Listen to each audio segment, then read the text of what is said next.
It's a tremendous privilege to be back here as we reconvene from a little over 2 years ago. And there are so many different things we could talk about, but perhaps the theme I want to start with is some reflections on the incredible derangement of various forms of thought, political life, scientific life, the sense-making machinery generally in this country over the last few years, and what we can perhaps do to, to counteract this derangement, what can be done, what must be done. Maybe, maybe there's sort of many anecdotes one can start with, but I thought I'd start with one that involves, a good friend of mine from undergraduate days at Stanford, Jay Bhattacharya. He sort of ended up pursuing sort of center-right, vaguely libertarian, ended up pursuing an academic career, got a PhD in econ, medical degree, eventually became a tenured prof at Stanford in health policy and spent decades plugging away, writing various papers and books on what didn't work about socialist medicine of one sort or another, and then really found his voice in the last year or two as someone who started to question some of the conventional wisdom on COVID, and it began with just a lot of just very nuanced debates about was the infection rate higher and therefore was the mortality rate lower and therefore was the panic overdone? If you were prioritizing COVID above everything else, how many cancer patients were dying, how many people in all other cases were not being taken care of? Were we sort of getting these very basic cost-benefit calculations right? You can sort of imagine how the movie roughly ended. It ended with posters of his face plastered around campus. This terribly evil person. Probably the hope was that someone would muster up the courage and maybe beat him up on site or something like that. Normally, probably it's mostly kayfabe and LARPing, but that's sort of what people are hoping, I guess. And then a petition circulated by his faculty colleagues calling for him to be shut up, so as not to, quote, put lives at risk, unquote. So it was very uncomfortable for them to have this person who the university wasn't specifically telling to shut up and not talk. And if you want to sort of distill it down to the specific crime, I think there was maybe one sentence that he had in one of his things, and I'll quote it, quote, "There is no high-quality evidence to support the assertion that masks stop the COVID disease from spreading," unquote. And this was, of course, a nuanced thing. Didn't say there was no evidence. It was saying that maybe there was quality evidence, but there was no high-quality evidence. And then there could be sort of a debate about this, which, of course, never happens. And one then suspects that the sort of natural suspicion I always have is that if we can't have a debate about the high quality, whether the evidence is high quality or not, that tells us the evidence probably wasn't high quality, and he's probably simply right.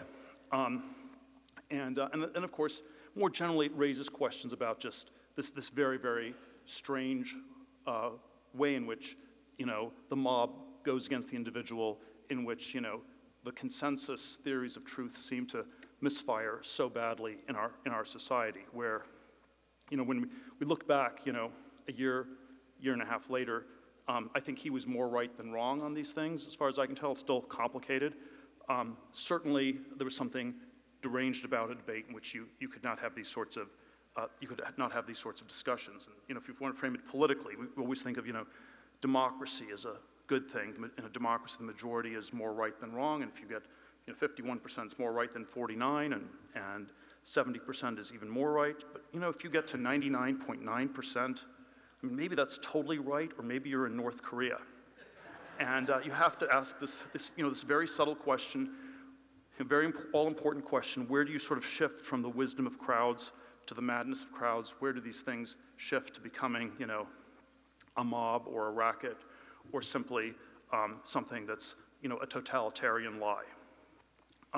And there's sort of, in the philosophy of science, sort of the, one of the ways I think you can sort of frame it is that science always thinks of itself as fighting a two-front war against extreme skepticism and extreme dogmatism. So sort of the way it originated in the 17th and 18th century. So extreme skepticism, if I say, I don't believe the audience exists, can't trust my senses, you can't do science. Extreme dogmatism, the Aristotelian notion that the earth can't possibly move. That's probably also bad for science. And of course, in its 18th century version, where the scientists styled themselves as deists and rationalists and free thinkers of various types, it was always the fight against dogmatism that was what dominated.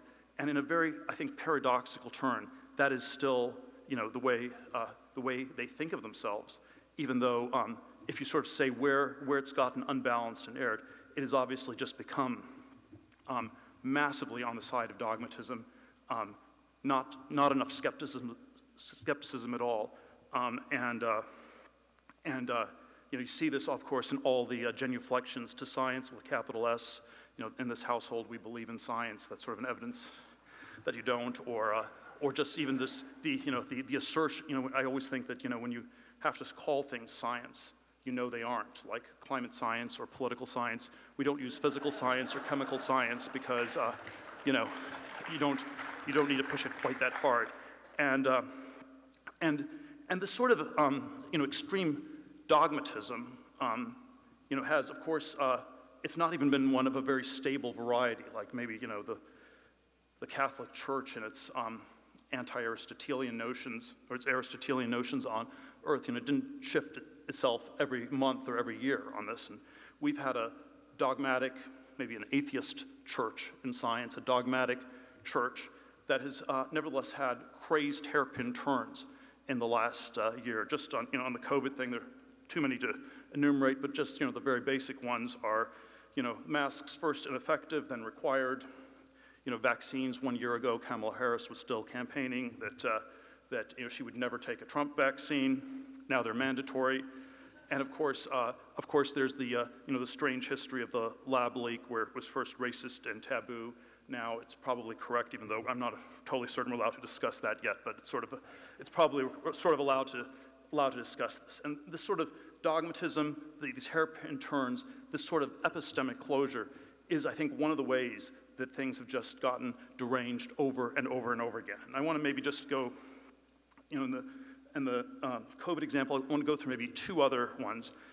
One that was sort of a very dramatic one, where I think, which is the sort of incredible collapse of the absurdist postmodern experiment that was called Afghanistan, and where if we discuss it in terms of military tactics, or they didn't defend the Air Force Base or stuff like that, we're missing what went wrong. What went wrong were 20 years of this sort of extreme epistemic closure. You couldn't dissent, you couldn't really ask questions about what we were doing, and then you ended up in some bizarre, absurdist place. There's sort of many different, we spent $2 trillion, it's a sort of artificial country we created, propped up. There are all sorts of crazed anecdotes I sort of found in putting the speech together. One of my bizarro, the super bizarre one was some NGO. You can look at this up on YouTube. These are not things from The Onion, as far as I can tell. But you can look it up on YouTube. It's a NGO offering art studies, and they're going through the Duchamp toilet exhibit from 100 years ago. He just puts a toilet in a museum, and they're explaining to people in Afghanistan why this was an important moment in modern art. Of course, this gets translated into Pashto, and then people are sort of not quite sure what they're doing there. But and then of course we had the last president who got his PhD from Columbia University, wrote a book called, quote, "Fixing Failed States," unquote. Again, this is even more of the Onion episode. And then as the Taliban was closing in on Kabul, he held urgent meetings about, quote, digitizing, unquote, the Afghan economy. But of course, in general, it was just this lie that we were building, a liberal democracy, that this was, just history was on the side of people.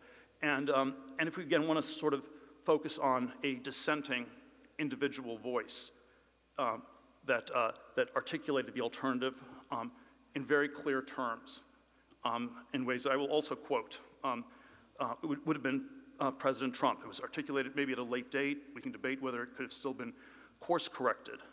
But he said that Afghanistan was fundamentally and irreducibly a, quote, shithole country, unquote.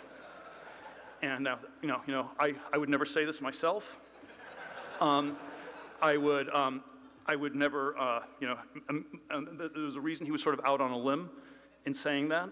Most of us wouldn't say this. It's not a very nice thing to say.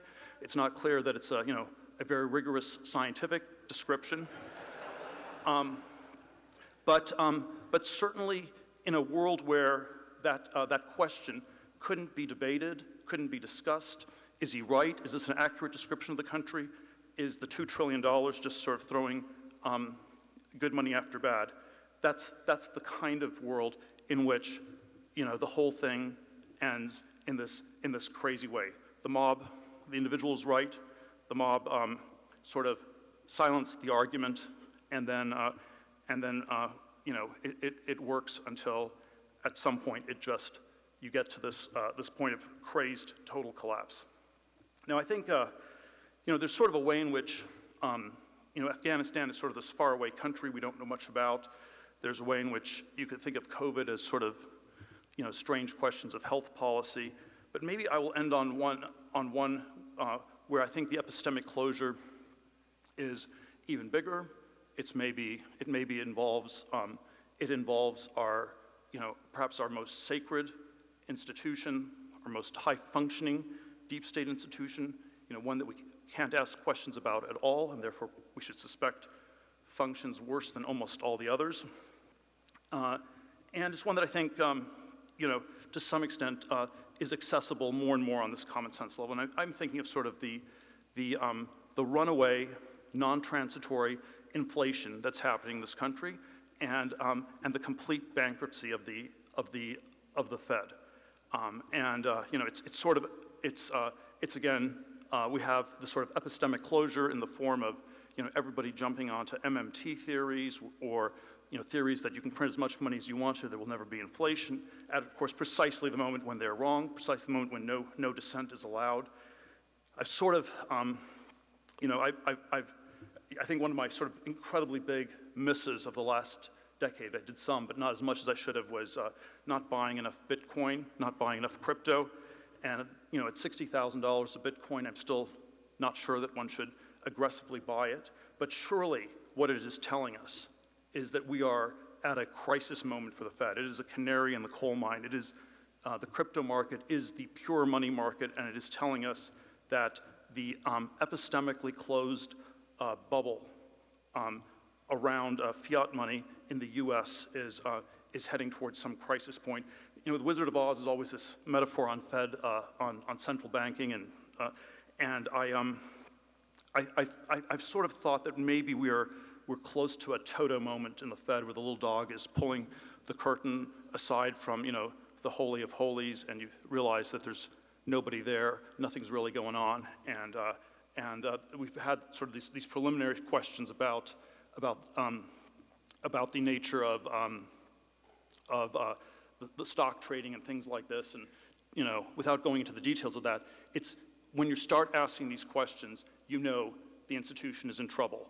That it is so over its limb, so out on a limb, and so much at a point where something is going to break. And again, the problem, whether it's on Fed, Afghanistan, COVID, is that we have these machines for generating consensus, uniformity, and not asking dissident questions, even though they're super urgent. And as far as I can tell, the hour is late for all of these institutions, and it's more urgent than ever that we find a way to have some of these dissident voices get heard in all these different contexts. And so there's sort of a you can frame the skepticism of dogmatism, or the wisdom of crowds versus madness of crowds. We're on the side of the madness of crowds. We're on the side of excess dogmatism. There's sort of a centralization, decentralization. Is it too much decentralization? No, it's way too much centralization. Is it too much misinformation? Are there too many crazy dissidents? No, it's too much the ministry of truth. And so yes, maybe there's some theoretical debate, but in practice, it is if there's a misinformation problem, it's a centralized misinformation problem, and it's the misinformation coming from the ministry of truth, whether that that ministry was telling us things about COVID or about Afghanistan, or that there's no inflation at all, even, even to the, even going against what everyone says. Now, relating this a little bit to the theme of this conference of the question of nationalism, it strikes me that one of the ways the question of nationalism always gets misperceived is that it is seen as not so much on the side of individuals or classical liberalism or even conservatism.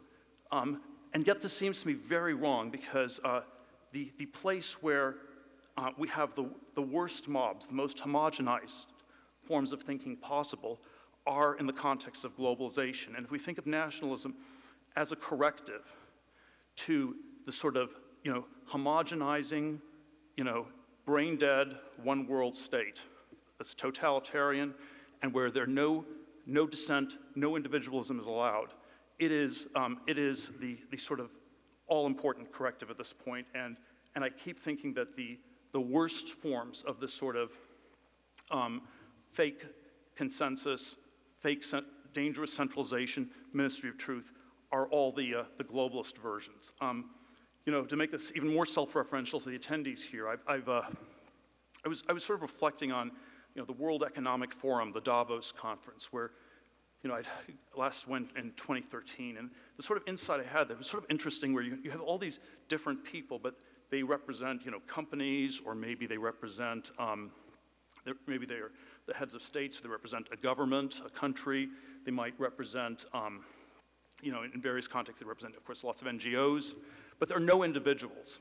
And there's virtually nobody who's simply representing themselves and thinking for themselves and saying, this is what I believe, this is not, nobody agrees with me on this, but this is, I've just been looking at the facts and the data and thinking about it myself, and this is what I've concluded. And it's sort of a picture of a globalist future in which individuals, will not exist, and it will just be some kind of a brain-dead Borg. And I think the character of this conference will be the exact opposite of that. We have, all sorts of individuals here.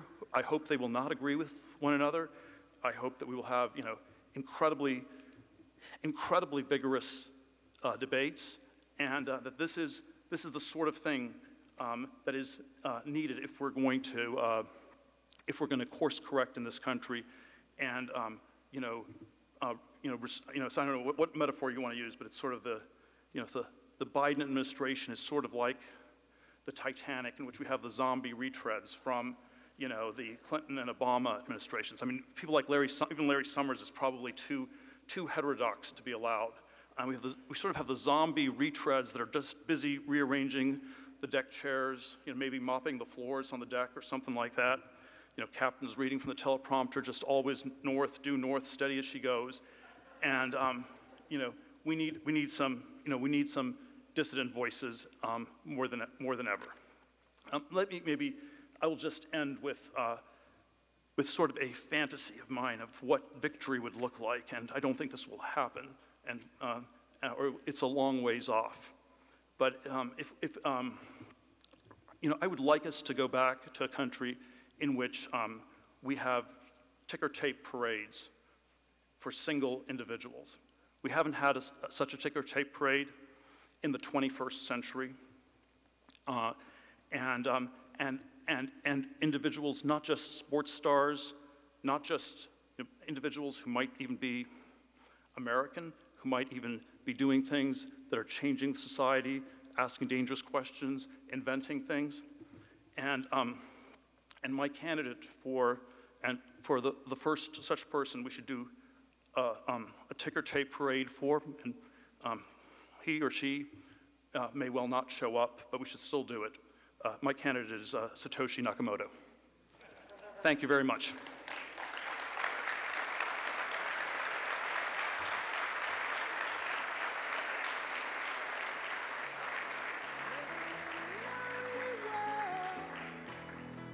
He took